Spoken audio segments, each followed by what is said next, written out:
I often like to analyse key individuals and ideas in the Elder Scrolls. This series of games promotes inquiry, and the ambiguity surrounding many individuals in the universe means that you're effectively encouraged to delve deeper into the games and figure out what it all means for yourself. And so I thought it would be pertinent to finally analyse the Dragonborn, the protagonist of Skyrim, and assess whether or not they are actually good. This may seem a bit confusing because the Dragonborn is the protagonist. This means that they are our point of view. As the players, we are the Dragonborn, and despite what you may customize the character to be, they are essentially good in terms of the main questline. No matter how you play, canonically, the Dragonborn kills Alduin and saves the world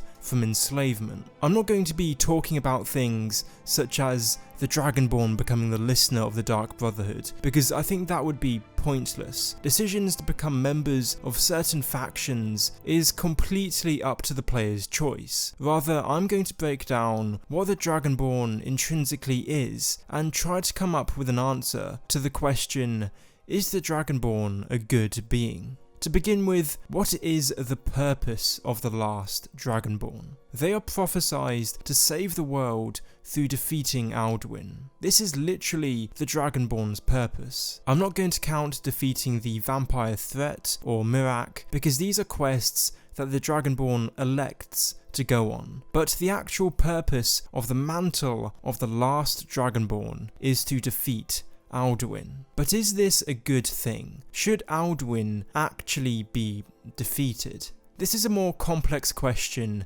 than you might think, because Alduin too has a positive purpose. Alduin's original occupation as the first child of Akatosh was to eat the world. After a specified amount of time, he basically demolishes the entire planet and universe, and it all starts again.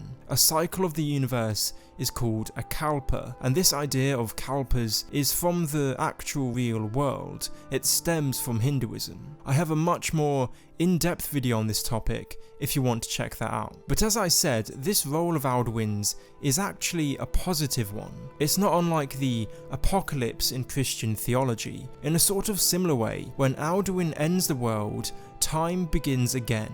Roles are randomly handed out at the start of each new Kalpa. So for example, Periite might go from being the weakest Daedric prince to taking the place of Akatosh, or something like that. Alduin is not only a destroyer, he is a creator as well. Through the Kalpic system, Nirn does not become overpopulated or environmentally unstable. Yes, Nirn is far from a paradise, but the Kalpic system is far from evil, and Alduin simply works for this system. However, there's a massive but to all of this, because Alduin, by the time of Skyrim, and even before that, has effectively usurped his role. He's no longer interested in ending the world. Instead, he's interested in dominating it and preserving it. And this is why he's only a strong dragon as opposed to a fully fledged World Eater in Skyrim, because he's left his role as the World Eater, meaning that he lost most of the powers that the mantle bestowed upon him. In Skyrim, one of Alduin's common phrases, translated, is "I am Alduin, most mighty of any in Mundus," and he also says, "Dragonborn, your pride will be humbled." And from his own speech, you can tell that Alduin is now a lesser being than he once was. He's involved in the world, and he's not just interested in destroying it. It is a moot point as to whether the Dragonborn completely killed Alduin in Sovngarde, because if he did finally kill Alduin, then this has extreme implications for the Elder Scrolls universe. Firstly, with Alduin dead, it means that the current Kalpa will potentially last forever. And this isn't a good thing. This means that the Thalmor, who want to dismantle Nirn and return to their supposedly divine existence, stand a viable chance in permanently ending the Elder Scrolls universe as we know it, because there's no periodic reset button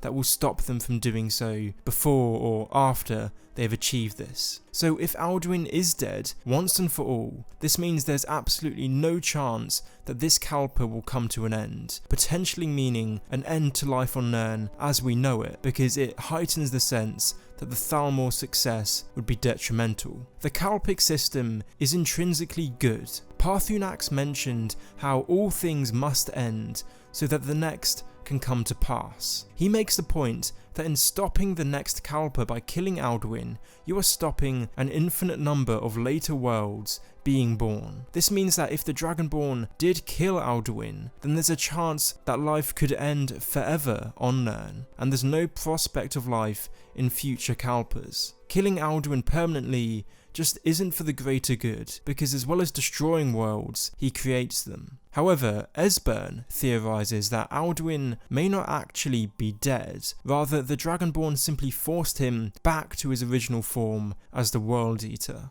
But there's no evidence to support this. Personally, I don't like making this added assumption that Alduin may still be alive. So, the Dragonborn may not be so good after all. He may well have brought to an end life as we know it on Nirn in the long term. Now, this is all obviously speculation, but I believe that by analysing basic, given truths, such as the fact that the Dragonborn is good because he kills Alduin, is a helpful exercise. It broadens our view of the Elder Scrolls world, and that can only ever be a good thing, because on a fundamental level, it heightens the sheer complexity of Elder Scrolls lore.